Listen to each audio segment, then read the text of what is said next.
विचार कीजिए, 24 सालों के झारखंड में पहली बार कोई लड़का आया है जो अपने दम पे अपनी प्रतिभा की बदौलत राज का चेहरा बना है। कल्पना सोरेन इसलिए चेहरा बने कि मुख्यमंत्री की अर्धांगिनी है। 24 साल के इतिहास में हमको एक रिपोर्ट कार्ड दीजिए कि कोई एक साधारण सा लड़का 2 साल पहले उसे गांव के लोग ठीक से नहीं जानते थे, आज वो राज में चर्चा का विषय है। मैं 24 साल के इतिहास को आपको पढ़ने कह रहा हूं। एक बार एक इतिहास हमको बताइए। आज बहुत सारे लोग कहते हैं अरे इस राज में रोज आंदोलन हो रहा है, कभी राजभवन के सामने हो रहा है, कभी मुख्यमंत्री के आवास में हो रहा है, कभी डीसी कार्यालय के सामने हो रहा है, कभी विधानसभा के सामने हो रहा है। तो रोज नेता बनना चाहिए, कहां बन रहे हैं? और हम तो जिस आंदोलन की शुरुआत किए थे 50 लड़के थे। मैंने जिस आंदोलन की शुरुआत की थी धनबाद से मात्र 50 लड़के थे, और आज आपके बीच एक चेहरा बन के आए हैं। क्यों?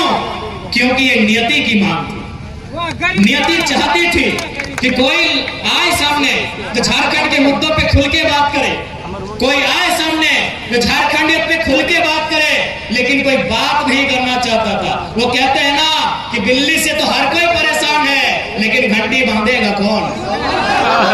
घंटी बांधेगा कौन?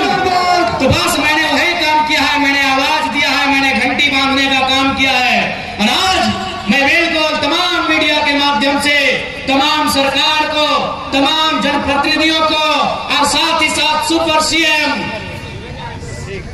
मुख्यमंत्री के साड़ू श्री सुदेव सोनू को भी चुनौती देता हूं कि सुन रहे हैं गिरिडीह का झंडा मैदान आपके बाप का है।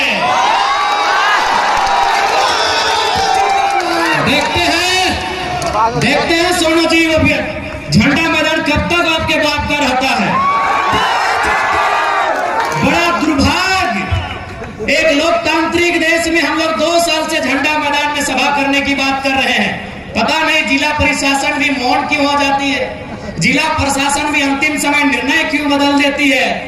तो ये ठीक है सोनू जी, अभी समय आपका है, लेकिन याद रखिएगा कि आप जो घमंड कर रहे हैं अपनी पद का और मुख्यमंत्री से आपके परिचय का, ये ज्यादा दिन नहीं टिकेगा।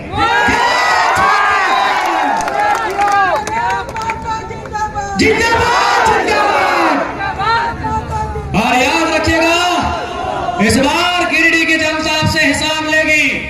गिरिडीह की जनता आपसे इस बात का हिसाब लेगी कि आपने जितना जीएम लैंड में कब्जा किया है, आपने जितना कंपनी और फैक्ट्री से दलाली लेने का काम किया है, उसका पाए पाए हिसाब गिरिडीह की जनता लेगी। माननीय सुदीप कुमार सोनू जी इस बात को याद रखिएगा।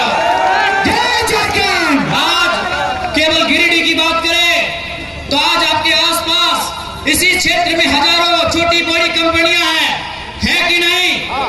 आज इसी गिरिडीह में हजारों कंपनियां हैं, रंजिता है कि नहीं?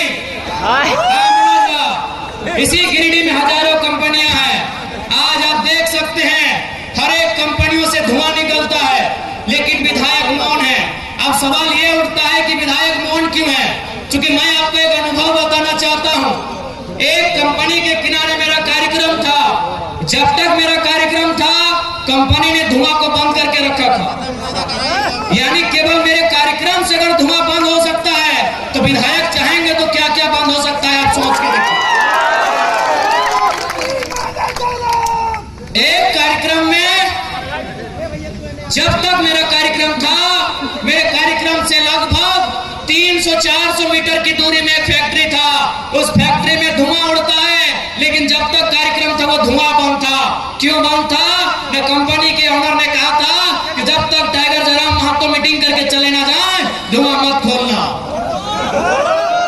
आप समझ सकते हैं एक लड़का जो ना विधायक है ना सांसद है, अगर उससे इतना खौफ बन सकता है तो जो लोग संवैधानिक पदों में हैं उनसे कितना खौफ बनेगा, आप अंदाजा लगा लीजिए। आप सवाल है क्यों नहीं चाहते हैं? ये क्यों नहीं चाहते हैं? नहीं, ये इसलिए नहीं चाहते हैं क्योंकि इन्हें वो कंपनियां चंदा देती है। ऐसा नहीं है कि जयराम महतो को उन्होंने चंदा का प्रलोभन नहीं दिया।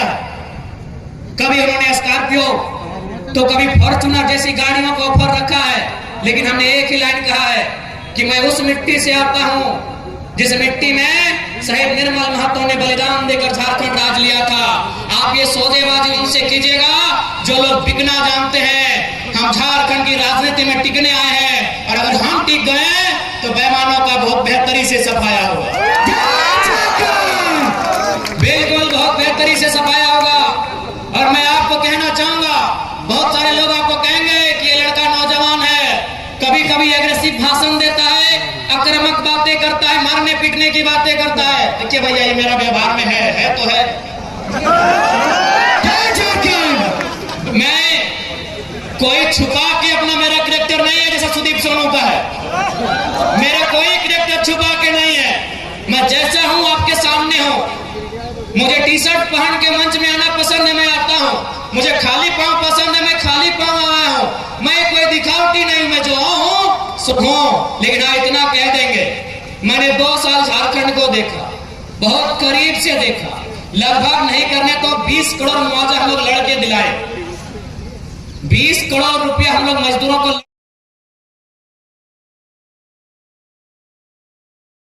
जन जन की आवाज पर सबसे तेज रफ्तार, जी हां, हर खबर असरदार।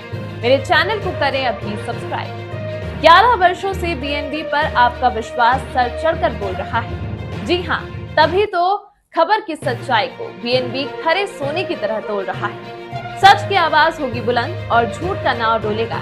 बेशक आप बने रहें बीएनबी के साथ, क्योंकि बीएनबी सच है तो बोलेगा।